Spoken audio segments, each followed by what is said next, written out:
आप देखिए प्रहलाद महाराज ने ये शिक्षाएं गर्भ में धारण की है। एक तो हमें ये समझना होगा कि गर्भ में जैसा हम जानते हैं जो स्थिति होती है एक बच्चे की, बहुत ही कष्टदायक है, बहुत ज़्यादा कष्ट होता है वहाँ पर। इसलिए जन्म मृत्यु जरा व्याधि दुख दोषानुदर्शनम, 4 चीज़ों को दुख माना गया है भगवत गीता में, उसमें से एक है जन्म। और कई लोग ये नहीं उनको समझ में नहीं आता कि जन्म कैसे दुख है। तो प्रभुपाद जी बताते हैं कि जन्म कैसे दुख है, क्योंकि माँ के गर्भ में एक बच्चा बहुत कष्ट भोगता है। और भक्तियों ठाकुर एक गीत में लिखते हैं कि वो बच्चा उस समय भगवान से प्रार्थना करता है कि भगवान मुझे यहाँ से निकालो जल्दी और मैं आपकी भक्ति करके आपको प्राप्त करूँगा। लेकिन फिर संसार में आने के बाद वो भूल जाता है और मोह माया में पड़ जाता है। मैं ये सोच रहा हूँ कि प्रहलाद महाराज की क्या चेतना हुई होगी कि ये ज्ञान वो गर्भ में ऐसी स्थिति में सीख पा रहे हैं।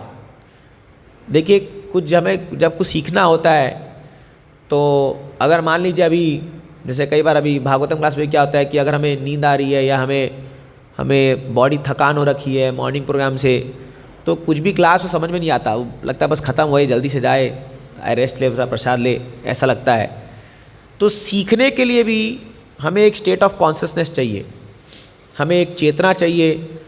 जब हम स्कूल जाते कॉलेज जाते हैं तो आप अक्सर देखोगे, क्योंकि वो एक तो मन नहीं रहता पढ़ने का, ऊपर से टीचर भी बोरिंग होता है, सब्जेक्ट भी बोरिंग है, तो कुछ सीखते नहीं है।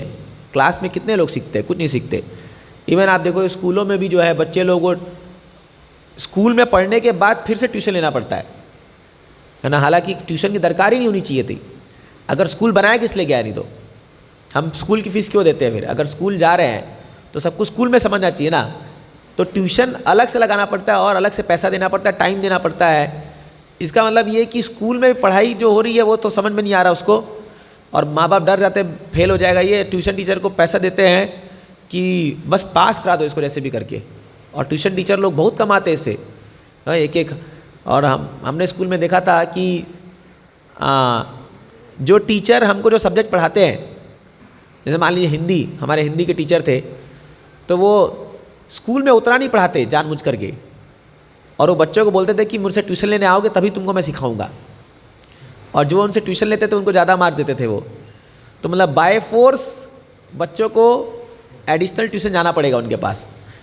तो ये हमारे मुझे याद है हम लोग जब पढ़ते थे तो कई लोग हमें कहते थे देख तू ट्यूशन ही लेगा इनसे ना तो तेरे को कम नंबर देंगे जानबूझ करके। तो डर के मारे हम लोग सोचते थे अरे अब तो लेना पड़ेगा इनसे ट्यूशन। तो ये बड़ा एक द्वंद्व हो जाता था उस समय, अरे क्यों ज़बरदस्ती हम जा रहे हैं। तो इसीलिए आजकल बच्चे लोग जो हैं बहुत ओवरलोडेड है, ओवरलोडेड। उन बेचारों पर सुबह से लेकर दोपहर तक तो स्कूल रहता ही है, फिर 1 ट्यूशन 2 ट्यूशन, फिर एक सब्जेक्ट का ट्यूशन।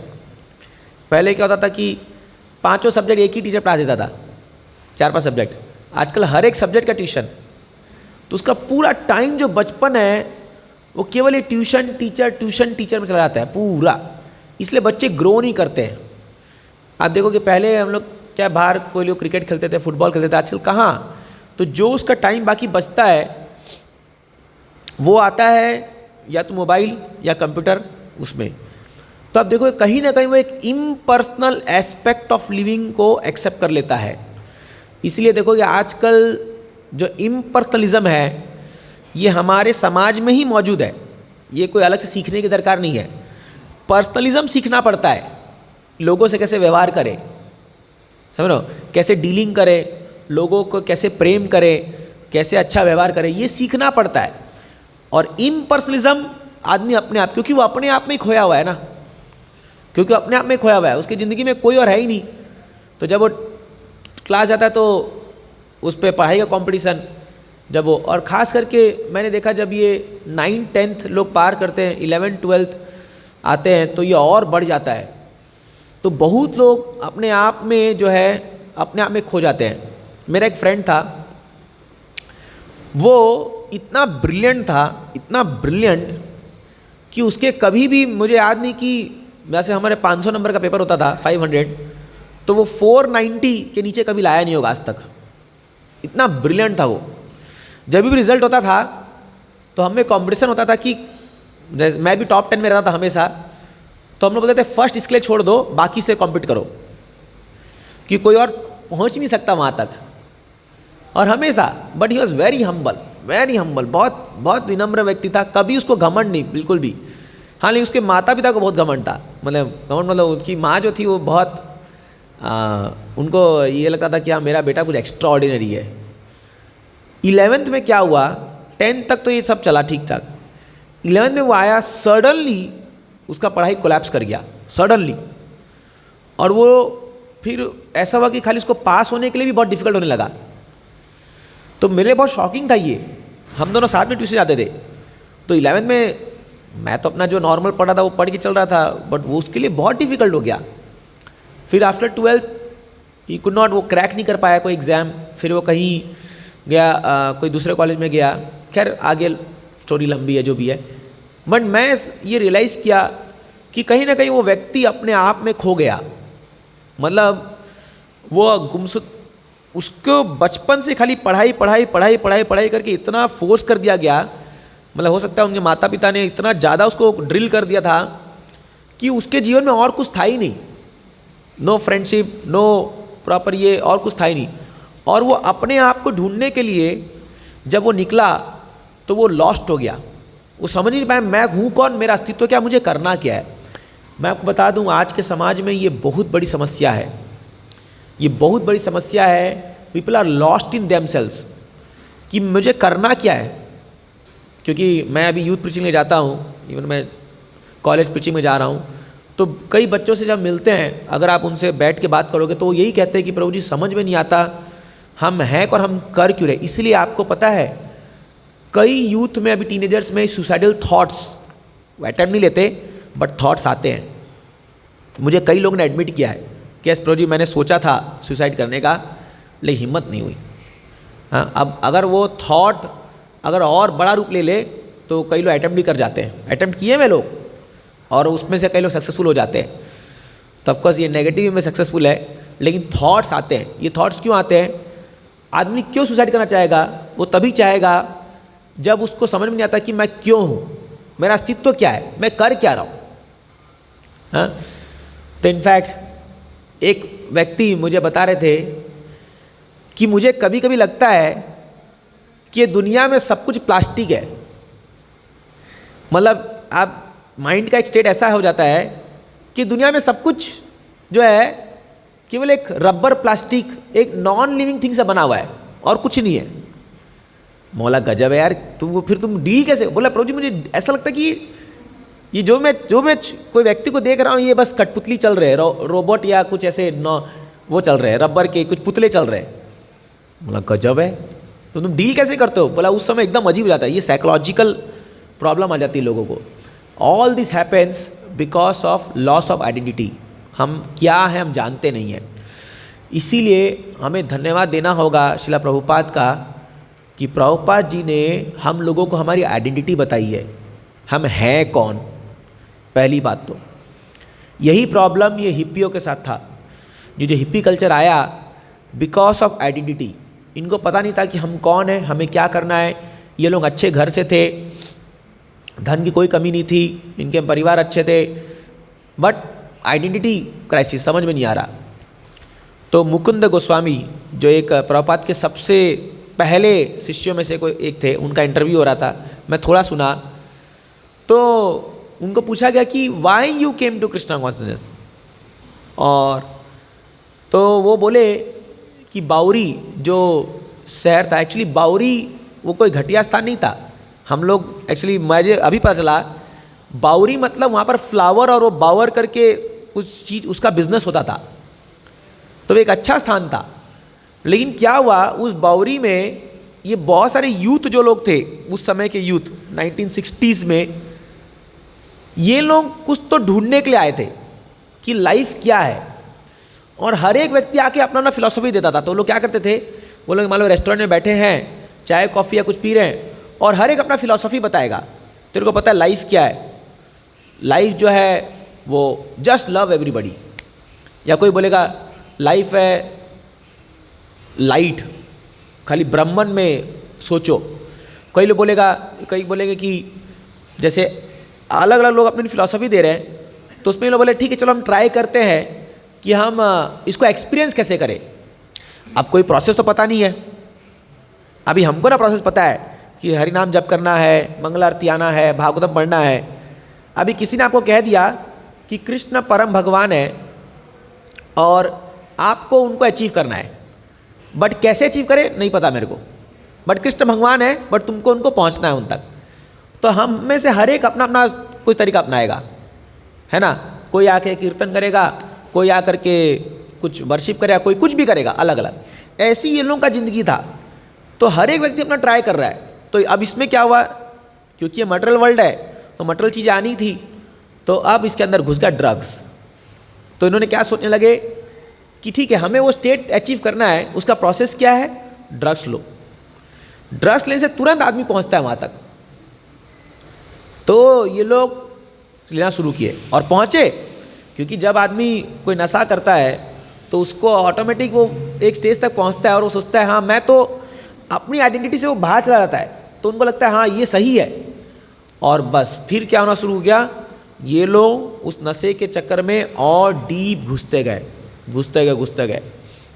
तो इसीलिए आप देखोगे अलग अलग फिलॉसफी वहाँ से आ गई, जैसे फेमस संभोग से समाधि। ये सारी जो नॉनसेंसिकल फिलॉसफीज है, ये सब यही मेंटल स्पेकुलेशन से आती है, because they don't have anyone to guide कि कहाँ जाना है, कौन सा मार्ग जाना है। इसीलिए अगर प्रभुपाद जी का सबसे बड़ा अगर हम गुणगान करना है तो हमें ये करना चाहिए कि उन्होंने हमें अभिधेय दिया है, प्रोसेस दिया है। ये बहुत मुश्किल है मिलना। ठीक है, मुझे गोल पता है कि मुझे भगवान को प्राप्त करना है, बट हाउ, कैसे प्राप्त करूं, ये प्रभुपाद जी ने दिया है और ये हर एक के बस की बात नहीं है। इसलिए कल मुझे एक ड्यूटी बता रहे थे कि मानना पड़ेगा इस्कॉन मूवमेंट को 45 साल हो गए, इनके फाउंडर सारे चले गए, लेकिन आज भी हर एक मंदिर में सेम सिस्टम फॉलो हो रहा है। सेम मंगल आरती हो रही है, जपा हो रहा है, भागवत क्लास हो रही है, फेस्टिवल्स हो रहे हैं, सेम चीज़ फॉलो हो रही है। बोला ये साधारण नहीं है, कोई साधारण बात नहीं है। ये कोई महापुरुष ही कर सकता है कि वो एक ऐसा सिस्टम लगा दिया है जो आने वाले कई हजारों साल तक चलता जाएगा, सेम चीज़ फॉलो हो रही है। तो दिस इज़ समथिंग एक्स्ट्राऑर्डिनरी। तो मैं क्या पॉइंट बोला था कि देखिए प्रहलाद महाराज जो है, ये गर्भ में इतनी चेतना इतनी विकसित है कि ये इस ज्ञान को प्राप्त कर पा रहे हैं। और वो भी कैसा ज्ञान, अभी इसका परपोट पढ़ रहा था जब मैं, तो मुझे लग रहा था कई लोगों को नींद आ गई होगी, अरे इतना बड़ा परपोट है। आप सोचिए प्रभुपाद जी रात को 1 बजे बैठ के परपोट लिख रहे होंगे, ये वाला, ये 7th कैंटो लिख रहे हैं ना। तो 7th कैंटो तो कहीं अमेरिका कहीं पे लिखा होगा प्रभुपाद जी ने, 1st कैंटो इंडिया में लिखा था। तो कभी रात को 12-1 बजे प्रभुपाद जी पूरे दिन भर थकने के बाद, मैनेजमेंट करने के बाद, रात को ये वर्ष का परपोट लिख रहे हैं, जिसको पढ़ने में हमें नींद आ जाती है, जिसको पढ़ने में हमें नींद आ रही है, हमें बोर लगता है, और प्रभुपाद जी उस चेतना में रात को लिख रहे हैं। जस्ट इमेजिन क्या स्तर होगा प्रभुपाद जी का, मैं तो खाली वही सोच रहा हूँ। और जबकि प्रभुपाद जी एक अपने नोट में लिखते हैं कि मेरे हेड में बहुत पेन हो रहा है। प्रभुपाद जी बोलते थे कि जब मैं रात को वो लिखते थे, डिक्टेट करते थे, तो उनका हेड में ऐसे जैसे कोई घंटा बजा रहा है ऐसा आवाज़ होता था उनका, टंग टंग टंग ऐसा लगता था उनको प्रभुपाद जी को। लेकिन वो पेन को सहते हुए प्रभुपाद जी इन तात्पर्य को दिए हैं, मतलब इतना 1.5 पेज का तात्पर्य लिखे हैं, और हम लोग को पढ़ने में उस हालत ख़राब हो रही है। तो देन तब we can realise that what is their consciousness, what is our consciousness, हम किस स्तर पर हैं। एनीहाउ इस तात्पर्य में बता रहे प्रभुपाद जी या प्रहलाद महाराज इस वर्ष बता रहे हैं, आत्मा जो शब्द है वो दोनों का सूचक है, जीवात्मा और परमात्मा, लेकिन दोनों में अंतर है। भगवान जो है, हम अणु हैं, भगवान महान है। तो ये जानना बहुत ज़रूरी है। एक्चुअली जब हम भक्ति स्टार्ट करते हैं तो हमें भक्ति के कई सारे आउटर लिमिट्स बहुत अच्छे लगते हैं। फॉर एग्जाम्पल, मैं लास्ट क्लास से बता रहा था ये चीज़, प्रसाद हो गया, कीर्तन हो गया, या भगवान की कथा ही हो गई, या फेस्टिवल्स हो गए, डेकोरेशन हो गया, कोई भी चीज़ हो गया, तो ये कुछ समय तक अच्छी लगती है। लेकिन जब एक ही चीज़ इस दुनिया में बार बार आप कर लोगे ना, तो फिर हम बोर हो जाते हैं। आप देखोगे एक फिल्म सॉन्ग आता है मार्केट में और सुपर डुपर हिट होता है, आप कहीं भी जाओ लोगों का रिंगटोन वो बन जाता है, हाँ, लोगों का कॉलर ट्यून बन जाता है, और जहीं भी जाओ वो सुनते रहते आप इधर उधर। बट कितने दिन तक? एक हफ्ता, एक महीना, एक साल मैक्सिमम। क्यों संसार में नई नई नया नया मूवी, नया नया सॉन्ग्स क्यों लाना पड़ता है? क्योंकि इस मटेरियल वर्ल्ड में लोगों की बोर होने की आदत हो गई है। वो एक चीज़ से बोर हो जाते हैं। कोई भी चीज़ हो, कोई भी चीज़ हो, आप कोई गेम भी खेलो तो भी आप बोर हो जाओगे, एक ही गेम खेल के कुछ नया चाहिए। तो क्या होता है, जब हम भक्ति में भी, भक्ति का जो मटेरियल एस्पेक्ट है उसको पकड़ करके चलते हैं ना, तो कुछ दिन में बोर हो जाएंगे। अरे सेम सेम मंत्रा, सेम कीर्तन, सेम फिलॉसफी, बोर हो जाते हैं। तो क्या होता है, इनिशियली ये आना के लिए अच्छा है, बट कंटिन्यू करने के लिए वी हैव टू एस्टैब्लिश संबंध ज्ञान। ये बहुत जरूरी है। इसलिए प्रभुपाद जी ये वर्ड लिखा, यहाँ लास्ट में लिखते हैं कि ईश्वर से हमारे संबंध को जानना बहुत जरूरी है। तो भक्ति छोड़ने का कारण, एक मुख्य कारण ये है, और वो भी कई लोग बोलते हैं कि प्रभु जी इतना साल प्रैक्टिस करके क्यों छोड़ा इसने? कई लोग जब 10 साल, 15 साल, 20 साल प्रैक्टिस करके छोड़ते हैं भक्ति, तो बड़ा आश्चर्य होता है। अरे तुम इतने अच्छे डिवोटी थे, तुम तो इतना बढ़िया प्रचार करते थे, इतना बढ़िया कीर्तन करते थे, तुम इतना बढ़िया सेवा करते थे भगवान की, तुमने कैसे भक्ति छोड़ दिया? तो एक्चुअली हुआ क्या है, उसके कई रीजंस हो सकते हैं। वो कह सकता है कि अथॉरिटी किससे निमरा नहीं जमा, या मेरे मेटल डिज़ायर्स बहुत बढ़ गए, अनर्था मेरे कंट्रोल नहीं हुआ, कुछ भी हो सकता है। बट उसका मूल कारण जो मुझे समझ में आता है वो ये है कि उसका संबंध ही स्थापित नहीं हुआ भगवान के साथ। तो अगर हम संबंध की स्थापना नहीं करेंगे भगवान के साथ, आप देखोगे आपको भक्ति में आगे बढ़ने में दिक्कत जाएगी। तो ये बहुत ज़रूरी है, वाई एम आई हियर, ये पूछना अपने आप से। मैं लास्ट क्लास होम स्टेट पे बता रहा था कि हमें क्या पसंद है करना, ठीक है? तो ये भक्ति में आने के लिए बहुत अच्छा है। What do we like in bhakti, that is good, but why am I doing bhakti, ये भी बहुत ज़रूरी है। तो हम सबको बैठ करके पेन कॉपी ले करके ये लिखना होगा, मैं क्यों भक्ति कर रहा हूँ। और इसमें कोई भी फालतू नहीं, मतलब आर्टिफिशियल आंसर्स मत दिखिए। मैं भक्ति कर रहा हूँ क्योंकि मुझे अच्छा लगता है, बस कि मुझे शांति चाहिए। नो, ये सब आंसर है, बट आप अपना रूट कॉज जानिए कि मैं क्यों हूँ यहाँ पर।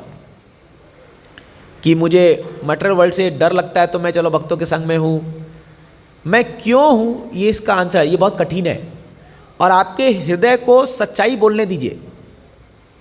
Late your heart speak truth to you, don't just make it artificial. ठीक है, आई लाइक प्रभुपाद, ठीक है, because my guru ma's told me to do this, और बिकॉज ऑथोरिटी है, अगर मैं नहीं करूँगा तो क्या होगा, अगर मैं भक्ति नहीं करूँगा तो मैं नरक जाऊँगा। ये सब चीज़ आर्टिफिशियली मत लिखिए। जस्ट आप लिखिए मैं क्यों हूँ यहाँ पर, मेरे होने का क्या कारण है। एकदम जेन्युइनली लिखिए, जेन्युइनली, और आप देखिए क्या आंसर आता है। कभी कभी आंसर बहुत सरप्राइजिंग हो गए, बहुत शॉकिंग हो गए। अरे एक्चुअली मैं क्या कर रहा हूँ, है ना। और सही में एक्चुअली ये सब एक्सरसाइज शांति से बैठ करके एकांत में और अपने माइंड, दैट्स वाई मैं हमेशा ये चीज़ पे थोड़ा बल देता हूँ कि one has to become introspective sage. आप देखोगे भगवत का जो ये श्लोक है, यानि सर्वभूतानि, कि what is night for materialist is a day time for a self introspective says. मुझे ये वर्ड बहुत अच्छा लगता है, सेल्फ इंट्रोस्पेक्टिव सेज। मतलब क्या है, वो व्यक्ति अपने अंदर झांक के देख रहा है। कई बार जो भक्ति करते हैं, प्रैक्टिस करते हैं, बट वो कभी अपने अंदर झांकते नहीं है, वो एक दुनिया के भाव में चल रहे हैं। हाँ ठीक है, बस सुबह उठना है, प्रोग्राम्ड है सब कुछ, मंगल आरती आना है, जप करना है, गुरु पूजा अटेंड करना है, भागवतम अटेंड करना है, प्रसाद खाना है, थोड़ा सो जाना है, फिर ये सेवा करना है, वो करना है, प्रचार करना है, एक्सपेंड करना है, इसी में लगे हुए हैं। कभी बैठ के सोचा नहीं मैं क्यों कर रहा हूँ और क्या कर रहा हूँ, मुझे कहाँ जाना है, मेरा गोल क्या है, कुछ काम हो रहा है कि नहीं अंदर, जो चीज़ मैं चाह रहा था वो हो रहा है कि नहीं हो रहा है। Never, because we are not introspective our own selves. तो ये जानना बहुत ज़रूरी है, क्योंकि जब आप इंट्रोस्पेक्शन करेंगे तभी आप जानेंगे कि हमारे अंदर क्या कमियां हैं, और then will pray for it. जब इंट्रोस्पेक्शन करेंगे और आपके अंदर जो जो कमियां वो बाहर निकलेगी, then you will seek help. तब आप हेल्प चाहेंगे आइदर सीनियर डिवोटीज के से, या आप भगवान से जाकर के आप हेल्प मांगेंगे, भगवान मुझे हेल्प कीजिए, मेरे अंदर ये प्रॉब्लम है, मैंने कभी देखा नहीं था इस प्रॉब्लम को। देखिए कभी कभी क्या होता है, दुनिया आपकी समस्या देख रही है कि ये व्यक्ति के अंदर समस्या है, ये इनसिक्योर है, ये एनवियस है, ये प्राउड है, या ये एंग्री है, दुनिया देख रही है और हम नहीं देख पा रहे। दिया होता है ना, दिया जलता है, पूरे दुनिया को रोशनी फैलाता है, खुद के नीचे क्या होता है, अंधकार होता है। तो कभी कभी क्या होता है, हम दुनिया को प्रचार कर लेते हैं और दुनिया को, ये हम प्रचारों के लिए ये बहुत बड़ा एक सीख है, ये दिया का एग्जाम्पल, पूरे दुनिया को रोशनी फैलाते हैं, दुनिया को कृष्ण भावना में सिखा देंगे, चलो chant Hare Krishna be happy, और खुद बेचारा डिप्रेशन में बैठा हुआ है। होता है, ये सच्चाई है। खुद का माइंड एकदम अनकंट्रोल्ड है, एकदम कोई जॉय नहीं है, टेस्ट एकदम मज़ा नहीं आ रहा भक्ति में, और दुनिया को बड़ा बड़ा लेक्चर दे रहा है, हजारों लोग उसके लेक्चर अटेंड कर रहे हैं, यूट्यूब में फेमस हो गया है, सब ऐसा हो जाता है। ये दिया का एग्जाम्पल है, दिया दुनिया को प्रकाश दे रही है, खुद के नीचे अंधकार हो जाता है। ऐसा नहीं बनना चाहिए। ये अंधकार क्यों होता है? क्योंकि कभी टाइम ही नहीं मिलता कि खुद के लिए काम करा जाए, है ना। तो इसीलिए ये जो आत्मा का ज्ञान है, आप देखोगे एक्चुअली बहुत लोग इवन कृष्ण कॉन्शियसनेस में आने के बाद भी ये कन्विंस नहीं है कि हम स्पिरिट सोल है। मैं सच बोल रहा हूँ, we are not convinced that we are spirit soul. हम अभी भी देहात्म बुद्धि में बहुत स्ट्रांगली जड़े हुए हैं, और इसीलिए हम लोग का भक्ति एक्चुअली अभी प्रॉपर्ली स्टार्ट ही नहीं हुआ है, प्रॉपर्ली स्टार्ट नहीं हुआ है, because we are deeply rooted in material conception of life. जैसे प्रभु जी बोलते थे, जैसे गीता में एक श्लोक है, ब्रह्म भूत प्रसन्नात्मा न सोचती न कांक्षति सम सर्वेषु भूतेषु मद भक्तिम लभते पराम। ये पॉइंट है जहाँ भक्ति स्टार्ट होता है। और ये श्लोक भगवान कहाँ कह रहे हैं? 18.54 18वें अध्याय में भगवान ये कह रहे हैं, ब्रह्मभूत प्रसन्नात्मा।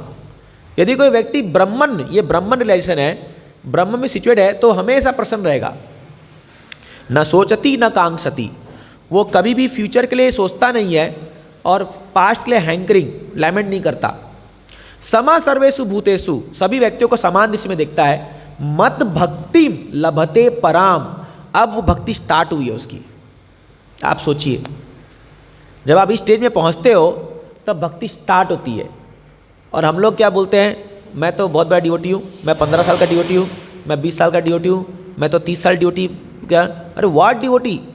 Devotee is not meant by number of years और योर क्लॉथ।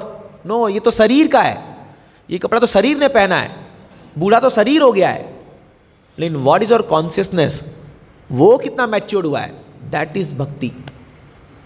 That is. आपको एग्जाम्पल देता हूँ, रघुनंदन आचार्य, उनके बेटे थे, नहीं एक्चुअली वो जब छोटे थे, रघुनंदन ठाकुर, उनके पिता का नाम था मुकुंद उनके पिता का नाम था। तो एक बार क्या हुआ, मुकुंद ने, वो 5 साल के बालक थे रघुनंदन, और उनको कहा कि बेटा भगवान को भोग लगाना है। तो उसको कुछ प्लेट में खाना मैंने प्रसाद भोग बना के दे दिया और कहा इसको भोग लगा दो भगवान को। बोले कैसे लगाते पिताजी भोग? बोले भगवान के सामने रखो, घंटी बजाओ और बोलो भगवान आके खा लो। भगवान खा लेते हैं। तो ये क्या हुआ, मुकुंद जो है ये चले गए, भोग का दे करके, इसको प्लेट दे करके ये फिर चले गए। तो ये इन्होंने कहा ओके पिताजी ऐसे ही करेंगे, आकर के प्लेट रख दिया और कहा घंटी बजाया, बोले भगवान खाओ। अब भगवान ऐसे थोड़ी आके डीटी से खाते नहीं है। तो ये जो रघुनंदन है ये पूरा पीछे पड़ गया, बोला भगवान खाना पड़ेगा आपको, मेरे पिताजी ने कहा है कि आप खाते हो आकर के, अभी मैं दे रहा हूँ तो आप नहीं खा रहे हो। इतना इनोसेंस था इसके अंदर और इतना फेथ कि पिताजी ने कहा है कि भगवान खाते हैं तो बोले आपको खाना पड़ेगा, और ये पूरा हट कर लिया कि खाना ही पड़ेगा। एक्चुअली भगवान आके खाए, भगवान डीटी से भगवान आकर के खाने लगे, पूरा खत्म हो गया। ठीक है, तो उधर से मुकुंद आए कुछ काम करके वापस, बोले बेटा भोग लगा दिया, प्रसाद कहाँ है, प्रसाद कहाँ है? बोले भोग लगा दिया, खा गए भगवान। बोले अरे क्या कर मजा कर रहा है, कहाँ है? बोले तू खा लिया होगा। बोले नहीं, भगवान कहाँ है? मैं नहीं खाया हूँ, भगवान कहाँ है? बोला क्या मजाक कर रहा है? बोले अरे आपने कहा कि भगवान खाते हैं, भगवान खाए। और रही में देखा उसने, वो जो रेमनेंट जो थाली में था सही में भगवान खा रखे थे। तो इसका ये इतना एक्सटेसी में आ गया, मुकुंद बोला अरे बाप रे, तू तेरे सामने आके भगवान खा लिए। तो फिर चैतन्य महाप्रभु को ये जाके बताया मुकुंद कि अरे ये मेरा बेटा है, क्या है ये। उसी समय कहता ना भगवान खाए इसके हाथ से आकर के। तो बोले मुकुंद कौन किसका बाप है, तू ये तुम्हारा बाप है कि तुम इसके बाप हो। तो वो बोलते हैं ये मेरा बाप है एक्चुअली, क्योंकि भक्ति में ये मुझसे कई गुना अधिक वो है ना। हालांकि ये मेरे बेटे के रूप में आया है, लेकिन ये मुझसे बहुत एडवांस्ड है।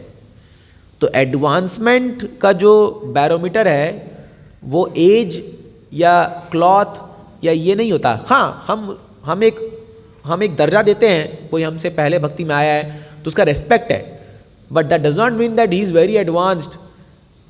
कौन अपने पर कितना काम किया अपने भक्ति में, वही डिपेंड करेगा एडवांसमेंट क्या है। इसलिए प्रभुपाद जी हमेशा कहते थे भजन कैले साधन कैले मरते जाना होए। जब मृत्यु का समय आएगा तब सब सामने आ जाएगा, कितना भजन किया, कितना भक्ति किया है। अभी तो हम धोखा दे सकते हैं लोगों को ना, अभी तो धोखा दे सकते हैं हम लोगों को, लेकिन मृत्यु के समय धोखा नहीं दे सकते। उस समय सब कुछ सामने आ जाएगा पिक्चर में, हाँ ये तुमने किया है। तो दैट वाई सेल्फ इंट्रोस्पेक्शन बहुत ज़रूरी है। ये बहुत ज़रूरी है, ये जानना मैं शरीर नहीं हूँ, मैं आत्मा हूँ। और ये तभी होगा जब हम लोग गीता के जो टीचिंग्स हैं उसको बहुत ध्यानपूर्वक समझने का प्रयास करेंगे, बैठ के सोचेंगे, कंटेम्पलेट करेंगे। तो श्रवणम तो होता है, हाँ देखिए श्रवणम के बाद और से जाते हैं, श्रवण के बाद है मननम, हाँ फिर निधि ध्यासनम, ये स्टेजेस हैं। तो बहुत लोग श्रवण बहुत करते हैं, हम लोग यूट्यूब में बहुत लेक्चर सुनते हैं, किताब पढ़ लेते हैं, बट मननम बहुत कम लोग करते हैं। क्या पढ़ा मैंने उस पर कंटेम्पलेट नहीं करते, उस पर चिंतन मनन नहीं करते। और देखिए जब आप कंटेम्पलेट करोगे, चिंतन मनन करोगे, तब वहाँ से आएगा रेवलेशन, आएगा तब अंदर से। जैसे हम लोग कल पिंगला का कहानी पढ़ रहे थे, वो पिंगला एक प्रॉस्टिट्यूट थी, एक वैश्या, और वो पिंगला जो है वो 24 गुरु में से एक गुरु बनी वो अवधूत की। तो इतना इंस्ट्रक्टिव था मेरे लिए वो लेसन कि एक प्रॉस्टिट्यूट, एक वैश्या को भी गुरु बना सकते हैं। मैंने हद है भागवतम का महिमा कि एक वैश्या को गुरु बना का दर्जा दे दिया। कैसे गुरु बनी वो अपने दरवाजे पर खड़ी हुई थी और वो वेट करी थी, कोई तो कस्टमर आएगा, कोई तो मेरा कस्टमर आएगा जो मुझे धन देगा, कोई तो आएगा, कोई तो आएगा। ऐसे करके कई लोग आए और पार हो गए, कोई भी उसके तरफ ध्यान नहीं दिया। तब वो सोचने लगी कि अरे मैं इतने देर से खड़ी हूँ और मैं इतना राह देख रही हूँ, कोई भी नहीं आया।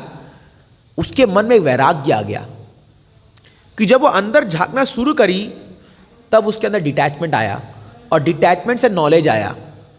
ठीक है, वैराग्य आया और वैराग्य से नॉलेज। देखिए ये ज्ञान और वैराग्य ये दोनों ना एक दूसरे कोरोलरी है। इसलिए आप देखोगे भक्ति के दो पुत्र हैं, ज्ञान और वैराग्य। अगर आपके अंदर वैराग्य होगा ना तो ज्ञान भी आएगा, और ज्ञान होगा तो वैराग्य आएगा। समझ रहे, दोनों चीज़ होगा। इसलिए थोड़ा सा वैराग्य जीवन में लाना जरूरी है।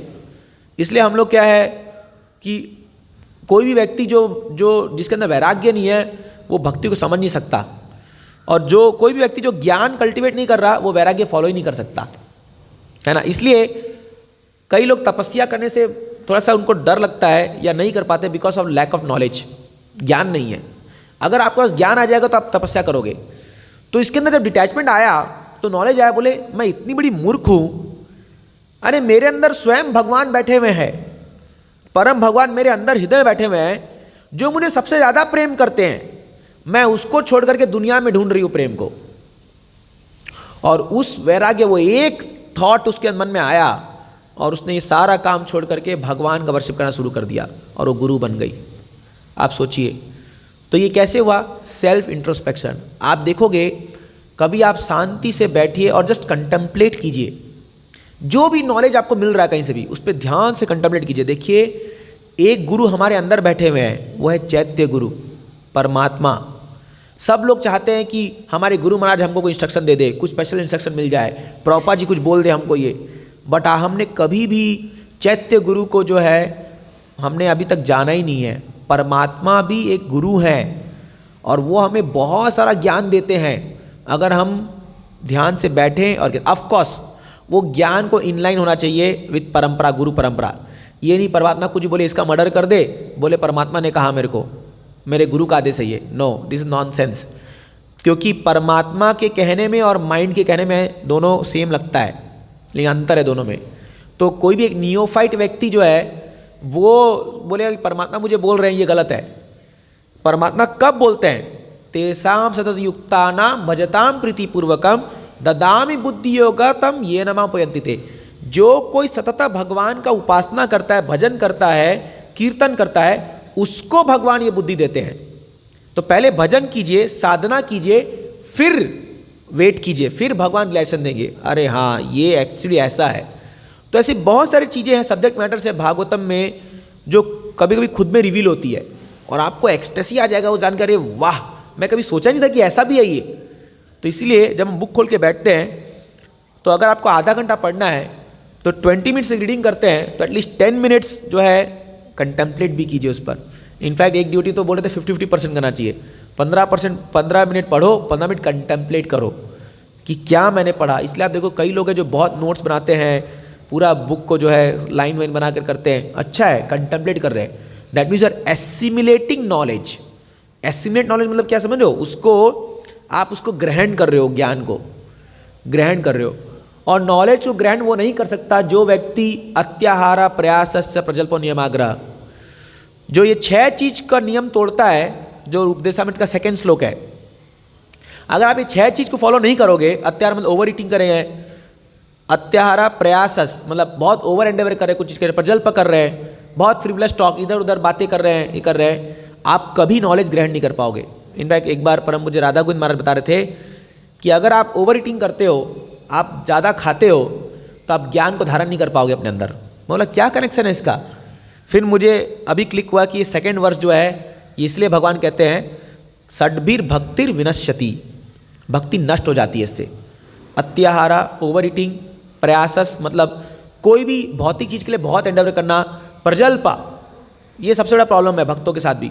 इधर उधर जाके उल्टा सीधे बातें, भौतिक संसार की बातें, हाँ इधर उधर की बातें, चुगली करना, क्रिटिसाइज करना, ये सब हम जितना कर रहे हैं उतना नष्ट कर रहे भक्ति को। क्योंकि ज्ञान जो आपने धारण किया, मान लो अभी आप भागवतम सुने, अभी आपको एक इंस्पिरेशन मिलेगा, अब मुझे अच्छा भक्ति करना है, तुरंत आप जाओगे, अभी आप आश्रम में बैठोगे, वहाँ किसी के साथ बैठ के चुगली शुरू कर दी, क्रिटिसाइज शुरू कर दिया, कुछ फालतू की बातें शुरू कर दी, तो जो आपने ज्ञान अभी अर्जन किया वो चला गया, एसिमिलेट नहीं होगा फिर वो। तो प्रजल्प नियम आग्रह, खाली रूल्स रेगुलेशंस फॉलो करना just for the sake of following, not actually knowing the essence of rules. हाँ, और फिर क्या है? जन संग लौल्यम च, वर्ल्डली व्यक्ति का संग करना, ऐसे लोग का संग करना जो उसका भक्ति के में कोई संबंध नहीं है, ये भी एक बहुत बड़ा खतरा है। तो हम क्या है, just for the sake of friendship and all, हम लोग कोई भी व्यक्ति आता है बाहर से उसके साथ बात कर लेते हैं। किसके साथ एसोसिएशन करने का बोला गया है? Associate with advance devotees, those who can give you Krishna conscious knowledge. Don't associate with worldly people. लोग सोचते हैं मेरे दुनिया में बहुत लोग हैं, अरे ये सब कुछ काम नहीं आएंगे, क्योंकि इनको ज्ञान ही नहीं है, भक्ति का कुछ पता ही नहीं है। और लौल्यम, ग्रीड होना, हाँ चाहे पूजा लाभ प्रतिष्ठा, कोई भी भौतिक ग्रीड, ये 6 चीज करने से क्या होता है? ज्ञान अर्जन नहीं होगा। और ज्ञान अर्जन नहीं होने से क्या होगा? आपकी भक्ति नष्ट हो जाती है। इसीलिए कई सालों साल भक्ति तो हम लोग करते हैं, बट वो नॉलेज रिसीव नहीं होता और हम होल्ड नहीं कर पाते नॉलेज को, and that's why we don't have determination to go in that knowledge. तो इसीलिए मैं इसकी डिटेल में नहीं गया, क्योंकि पहले हम लोग को क्वालिफाइड बनना पड़ेगा ये आत्मा का ज्ञान धारण करने के लिए, रियली। और इसका सबसे अच्छा तरीका मैं आपको बताऊं, जो मैंने किया था मेरे जीवन में, आप श्रीला प्रभुपाद जी के लेक्चर सुनिए।